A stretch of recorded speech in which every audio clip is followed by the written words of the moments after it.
बहुत ही जल्दी हमारी CEC की मीटिंग होने जा रही है, जिसकी मैं भी मेंबर हूँ, और उसमें हम सबको बुलाएंगे, मुख्यमंत्री भी होंगे, और अंततः एक ही नाम जाएगा उसमें, जो ये सर्वे भी करेंगे और जो उनको फीडबैक भी मिला है, उन सब बातों को ध्यान में रखते हुए अब उन्होंने एक नाम पर आगे उसको भेजना है हाईकमांड तक।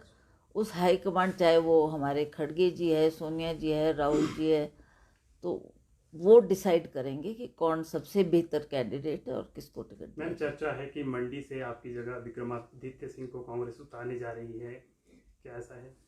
देखिए, अभी तो फाइनल नहीं हुआ, चर्चा जरूर हुई इस पे, और सभी का सुझाव था, बिकॉज एज फैक्टर तो है ही है।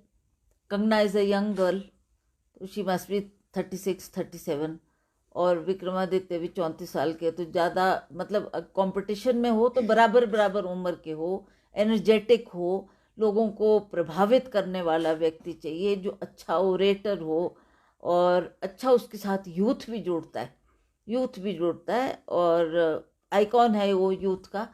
सो ये सारे प्लस पॉइंट्स थे, जिसकी वजह से सभी नेताओं ने ये सुझाव दिया। हालांकि उनको ये पता है कि मैं सिटिंग मेंबर हूँ, मेरा टिकट काटना इतना आसान नहीं है, बट उन सभी का सुझाव था कि अगर हमारे लिए ये सीट मंडी की बहुत महत्वपूर्ण है जीतना, इसमें क्योंकि हमारे प्रधानमंत्री जी का भी आशीर्वाद है बीजेपी के कैंडिडेट के लिए, और वो भी पूरी ताकत से इस इलेक्शन को लड़ने जा रहे हैं, तो इसमें हमारी तरफ से भी कोई कमी नहीं रहनी चाहिए, कोई कॉम्प्रोमाइज़ नहीं होना चाहिए।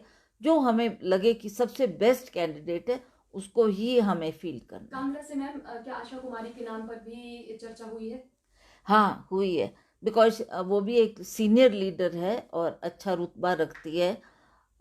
उनका भी काफ़ी अच्छा रेपुटेशन है अपने लोगों के बीच में, तो उस पर भी चर्चा हुई है, पर अभी वो नाम तय नहीं हुआ है। कुछ का सुझाव कुछ था, उन्होंने सभी ने नोट किया है, सभी ने देखा है कि आपने क्या क्या सुझाव दिए हैं, तो उन्होंने भी सर्वे करवाए होंगे। सर्वे के मुताबिक वो भी जो जिसको सही समझेंगे उसको वो CEC की मीटिंग तक लेके जाएंगे, और CEC इसको डिसाइड करेगी कि कौन प्रत्याशी होना चाहिए। मैम, कांग्रेस हाईकमान से भी आपने मुलाकात की, सोनिया गांधी जी से भी मुलाकात की थी। सरकार और संगठन में अभी तालमेल को और ज़्यादा मजबूत कैसे करेंगे? देखिए, जो हमारी कोऑर्डिनेशन कमेटी की मीटिंग हुई, उसमें भी हमें यही आदेश दिया गया कि सभी मिलजुल कर चलेंगे, सभी कार्यकर्ताओं को आप कॉन्फिडेंस में लेंगे, सभी को आपने ये आश्वासन देना है कि अभी 5 साल हमारी सरकार है, हमने जो वायदे किए हैं उनको भी पूरा करेंगे, और सभी को अपने मतभेद भुलाकर फील्ड में ले जाएंगे, क्योंकि वर्कर ही है जिसके दम पर हम लोग जीत कर आते हैं, तो उनका मनोबल बढ़ाने की भी हमको आवश्यकता है, और हमें विश्वास है कि जल्दी इन बातों को स्टडी किया जाएगा, और मेरे को लगता है 3-4 दिन में CEC की मीटिंग भी होने वाली है, उसमें फिर फाइनली डिसाइड होगा कि कौन कैंडिडेट होगा। मैम, पूर्व मुख्यमंत्री जयराम ठाकुर ने आरोप लगाया है कि आपने और विक्रमादित्य सिंह ने, जो कांग्रेस के MLA बागी हुए हैं, उनको पहले उकसाया और अब आप लोग पलट गए हैं। पलटू राम की संज्ञा उन्होंने आपको दी है। देखिए, वो क्या कहते हैं, क्या बोलते हैं, वो उनकी सोच है, पर जहाँ तक हमारी बात है, वी आर नॉट, हम कोई बच्चे तो नहीं है कि कुछ किसी के हमारे बोलने पे कोई बात हमारी मानने लगेगा। उनका खुद सोच है, खुद समझ है, खुद जानते हैं। पहले भी राजेंद्र राणा जी बहुत बड़ा इलेक्शन जीत कर आए थे, सुधीर जी भी मंत्री रहे, 4 बार MLA रहे, उनका भी एक्सपीरियंस है, उनकी भी कुछ एक्सपेक्टेशंस थी सरकार से, जो कि हम बार बार आवाज़ उठाते रहे, और अगर सरकार उसको तवज्जो देती तो मुझे नहीं लगता कि ये स्थिति पैदा होनी थी। पर इसमें उकसाने वाली बात कोई नहीं है। ठीक है, विक्रमादित्य को हाईकमांड ने, हमारी हाईकमांड ने ही कहा था कि आप जाकर उनको मनाने का काम करो, तो वो उनके आदेश के मुताबिक, बल्कि हुड्डा जी उसमें थे, हमारे छत्तीसगढ़ के CM थे, और DK शिव कुमार जी थे, सभी ने उनको कहा कि विक्रमादित्य आप जाओ, उनसे बातचीत करो, और ये अगर संभव है तो उनको वापस लाने का प्रयास करो।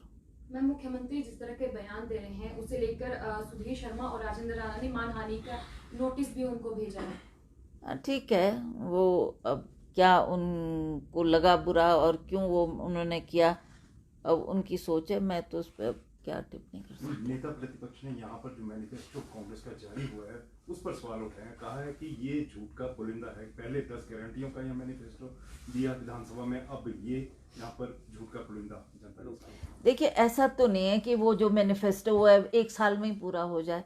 हमको उसमें मिला है, हमने ओपीएस लागू किया है, महिलाओं को पैसे देने की जो 1500 महीने की बात की थी उसको हमने लाहौल स्पीति से लागू किया है। मुख्यमंत्री स्वयं गए थे, उन्होंने स्वयं इसकी घोषणा की है।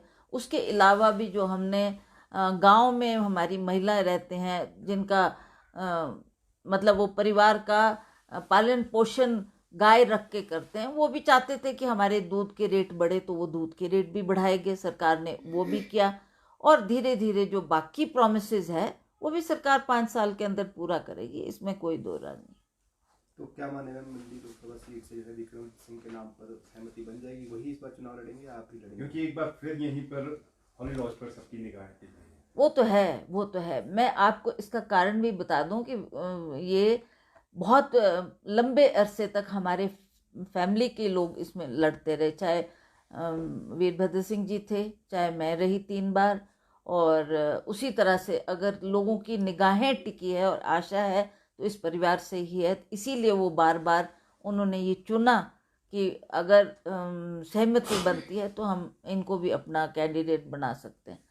तो उस पर अब 4 तारीख को फिर चर्चा होगी, और जब एक दफ़ा हाईकमांड उसको टिक कर देगी तो मुझे लगता है कि जैसा वो ठीक समझेंगे वो कैंडिडेट्स का नाम अनाउंस कर देंगे। क्या अगली बैठक में सभी प्रत्याशियों के नाम अनाउंस हो जाएंगे?